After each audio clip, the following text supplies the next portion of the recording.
The console wars have been raging on for years. I was actually a part of it during the height of the 7th generation of the war, the siege of the Blu-ray disc. I was on Sony's side at the time, fighting for the PlayStation 3, guarding them from the invading Xbox 360 fans. During the siege, I saw friends fight and perish. I saw others become foes, selling their PlayStation 3 for the 360. It was a horrific time. After years of fighting a losing battle, we started to have a few wins against the nuclear tragedy that was Halo 3's sales. We won in the Battle of Little Big Planet 2, and of course I can't forget the bloodbath that was the War of the Last of Us. The 7th generation console war was ultimately a victory for Sony, but only by the skin of their teeth. After time passed, it was time to move on to the 8th generation of console wars, which was actually a landslide win for Sony with the PlayStation 4, absolutely demolishing the Xbox One, and that's mainly because Xbox shot themselves in the foot. Due to the lack of any form of competition, the PS4 just kinda coasted along, not doing anything impressive really. The only definitive feature of it being the fact its fans are as loud as a jet engine. They also were inspired by Xbox at the time and made playing online a paid feature rather than it being free like it was on the PlayStation 3. Thanks for that,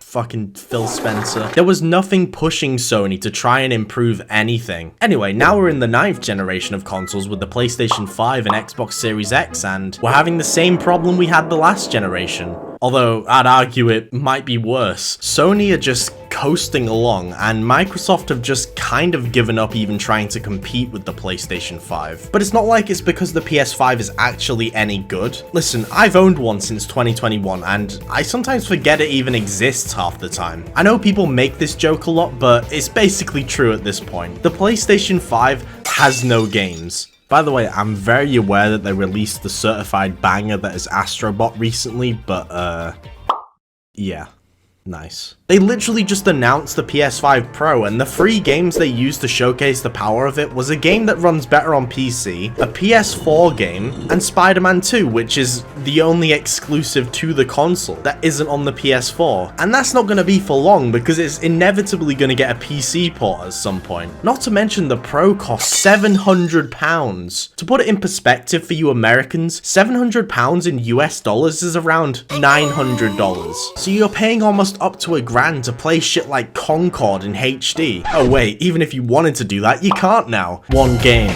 I don't know why. I bought a PS5 with no games to buy. I know for a fact Sony fans are commenting right now about how it's hypocritical to complain about the price of the PS5 Pro because of how much a PC costs. And yeah, it's a valid point, but listen, can I watch The Shaggy Dog starring Tim Allen whilst playing Wild Animal Racing on a PS5 Pro? No, exactly. Check fucking mate. Sit the fuck down, bitch. PCs are expensive though, I can't deny that, but there's a very good alternative to PC gaming, and that's the Steam Deck,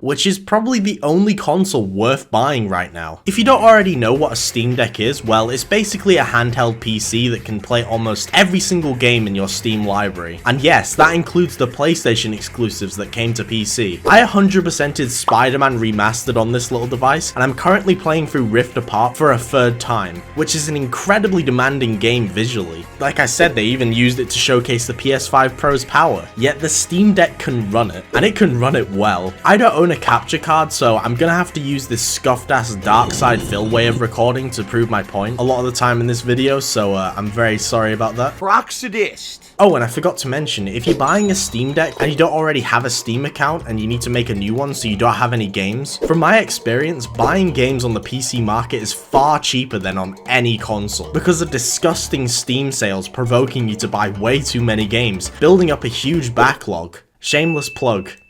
Check out my backlog series. Not to mention, a lot of the games feel nicer to play on a handheld device, which is something that hits even harder in adulthood. To put it in perspective, I do a lot of my work on a desktop, so sometimes it feels really hard to unwind with a game in the exact spot I do work. I also don't own a TV because I live in the UK and I don't want the TV license people breaking down my door to arrest me for watching Doctor Who without a TV license. Tastes like chicken. So I have my PS5 also hooked up to my desktop monitors experiences too. With the Steam Deck, I can move to a different environment of the house, which helps me get into the mindset of unwinding with a game, helping me get engrossed with whatever it is I'm currently playing. Not to mention how easy it is to transport it for trips or holidays, coming with its own case to carry it in. You can even play the thing outside, which is something I can't do in the UK because the weather is shit all year round. I completely understand why Nintendo Switch fanboys begged for ports to that console, because being able to play away from wherever it is you work is an absolute godsend. Unlike the Switch though, games on the Steam Deck don't look like complete arse because the hardware is actually quite decent. Now, not every AAA game is going to be able to run on this device, like I wouldn't expect to play through shit like Final Fantasy 16 on it, but this little thing can easily surprise you. I tested out quite a few demanding games on it, and these are the ones that ran well.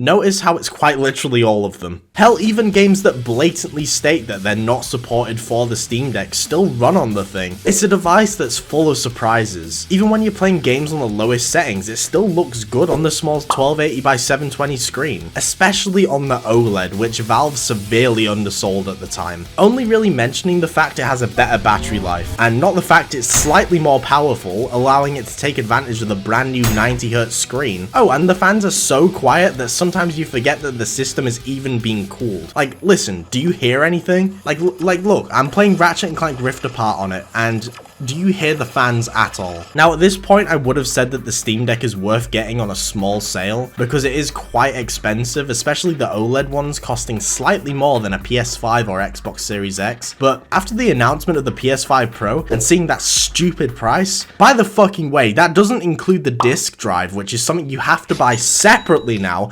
alongside the fucking stand to hold the thing up vertically, which is something that came with the PS5 originally for free. Yeah, this is the direction consoles are definitely heading, and I would definitely say the Steam Deck is worth the price. If you're curious about the specs for the system, I'll put them up now for you to read. Take a few seconds to browse through them.